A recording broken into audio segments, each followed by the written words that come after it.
بہت سے واقعات ہمیں ریمائنڈ کراتے رہتے ہیں کہ جانا ہے جانا ہے جانا ہے، ہم نے بھی جانا ہے، اور سب کچھ بہت جلدی ہاتھ سے چھننے والا ہے۔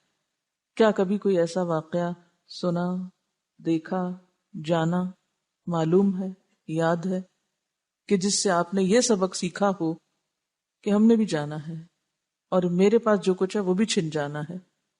کچھ پتا ہے، کچھ خبر ہے؟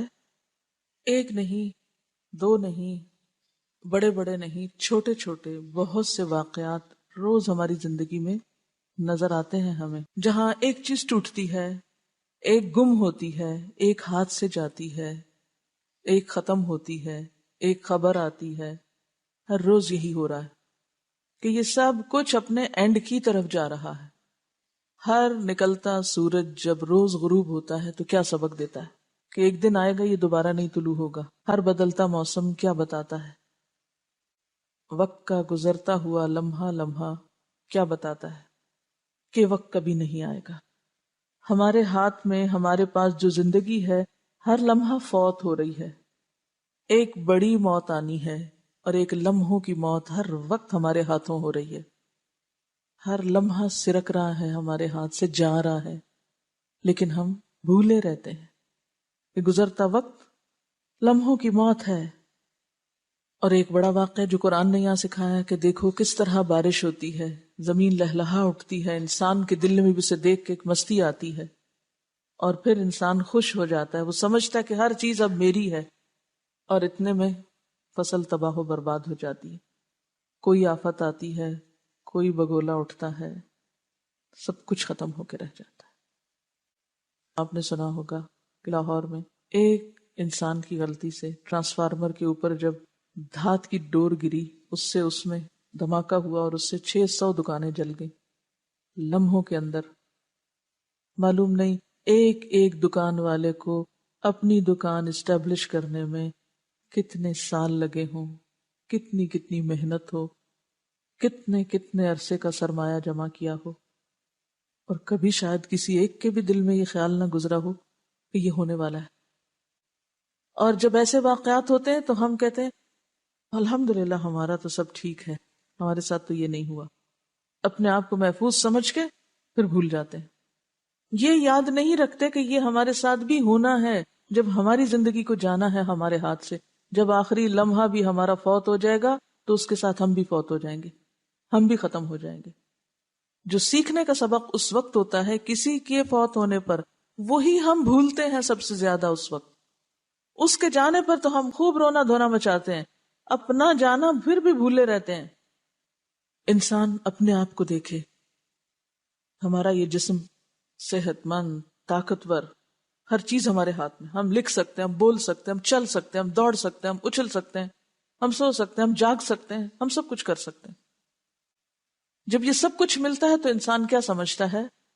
میں بہت پاورفل ہوں، میں سب کچھ ہوں، مجھے کوئی پرواہ نہیں، کسی کو خاطر میں نہیں لاتا۔ لیکن پھر کیا ہوتا ہے؟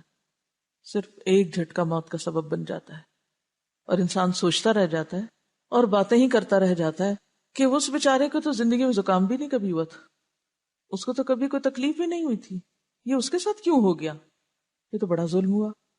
اور یہ بھول جاتے ہیں کہ میرے ساتھ بھی ہونے والا ہے، یہ نہیں یقین آتا کہ میرے ساتھ ہونا ہے۔ اپنے اوپر تو لے کر دیکھیے، اس کی جگہ خود کو تو رکھ کے دیکھیے۔ ایک امریکی فوجی ارنسٹ ہیمنگ وے 1918 کی جو جنگ عظیم تھی اس میں وہ شریک تھا، اٹلی کی جنگ میں۔ جب زخمی ہوا تو اس نے اپنے ہسپتال سے اپنے گھر والوں کو کچھ خط لکھے۔ ایک خط میں لکھتا ہے، اس جنگ میں کوئی ہیرو نہیں، تمام ہیرو مر چکے ہیں، اصل ہیرو ان کے والدین ہیں جو کسی بھی فوجی جوان سے 1000 گنا زیادہ مصیبت اٹھاتے ہیں۔ اور یہ کتنا اچھا ہے کہ جوانی کے پرکیف زمانے میں آدمی کی موت آ جائے، روشن شعلے میں داخل ہونا اس سے بہتر ہے کہ تمہارا جسم بوڑھا اور فرسودہ ہو جائے اور سارے فریب منتشر ہو جائیں۔ لیکن یہ بھی کس قدر دھوکے کا شکار ہے۔ تو بات یہ ہے کہ کوئی کتنا بھی بڑا ہیرو ہو، کوئی کتنا بھی خوبصورت ہو، کوئی کتنا بھی طاقتور ہو، کوئی کہیں تک بھی پہنچ جائے، آخر اس کو جانا ہے۔ لیکن جانے کا سبق ہی سب بھولے ہوئے ہیں، اسی لیے پھر جس کام کے لیے ہم آئے وہ نہیں کرتے۔ اگر ہمیں یاد رہے کہ ہم نے جانا ہے جانا ہے جانا ہے، تو پھر ہمارے کام کس کے لیے ہوں؟ پیچھے کے لیے یا آگے کے لیے؟ آگے کے لیے ہوں. لیکن ہم سب کچھ جو محنت کر رہے ہیں وہ پیچھے کے لیے کر رہے ہیں، آگے کو ذہن میں رکھ کے نہیں کر رہے. اور یہی وہ دھوکہ ہے جو ہم سب کھائے ہوئے ہیں. وقتی چیزوں کو ہم نے کیا سمجھ رکھا ہے؟ مستقل، پائیدار. اس دنیا میں حاصل کی جانے والی خوشیوں اور آرزوؤں کو ہم اپنی منزل سمجھتے ہیں. ہم سب دنیا کے انسانوں کے درمیان اپنا مقام بناتے رہتے ہیں. ذرا سوچئے، ہماری بھاگ دوڑ کس کام کے لیے ہوتی ہے؟ لوگوں میں ہمارا کوئی مقام بن جائے، ہم لوگوں کی نگاہوں میں کوئی پوزیشن حاصل کر لیں، لوگوں کی نگاہوں میں پہچانے جائیں، دنیا میں پہچانے جائیں، مان لیے جائیں. اور اتنے میں کیا ہوتا ہے؟ دنیا میں خود کو منواتے منواتے موت آ جاتی ہے اور معاملہ اپنے ہاتھ سے نکل جاتا ہے. جو کچھ بنایا تھا وہ پیچھے رہ جاتا ہے، اور جس کے لیے کبھی تیاری نہیں کی وہ آگے ہوتا ہے.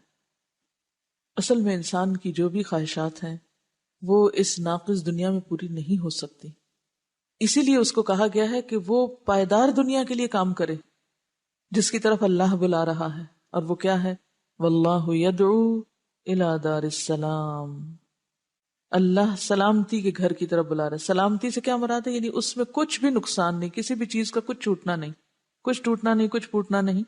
اس دنیا میں تو ہر خوشی کے ساتھ ایک غم بھی ہے، ہر کہکے کے پیچھے ایک آہ بھی ہے، ہر کامیابی اپنے پیچھے ایک ناکامی بھی رکھتی ہے. یہ زندگی دکھ اور رنج سے خالی ہو ہی نہیں سکتی. ہمارا حال کیا ہے؟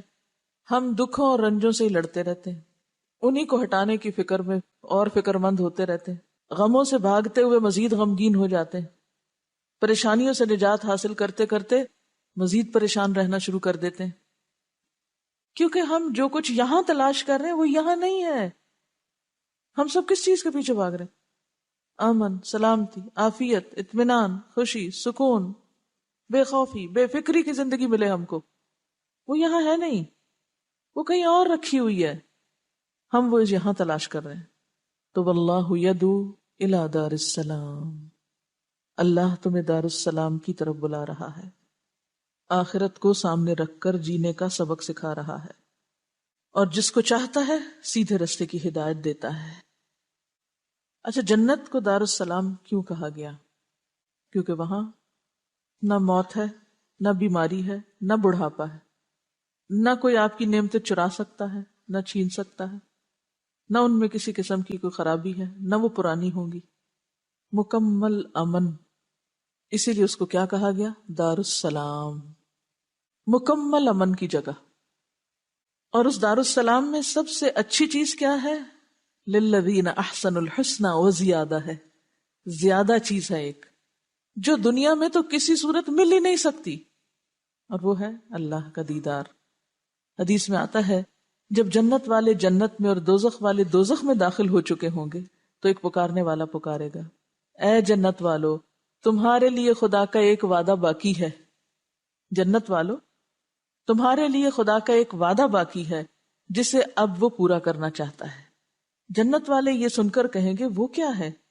کیا ہمارے پلڑے بھاری نہیں کر دیے گئے؟ کیا ہمارے چہروں کو روشن نہیں کر دیا گیا؟ کیا خدا نے ہمیں جنت میں داخل نہیں کر دیا اور ہم کو آگ سے بچا نہیں لیا؟ اس کے بعد ان سے حجاب اٹھا لیا جائے گا اور وہ اپنے رب کو دیکھنے لگیں گے.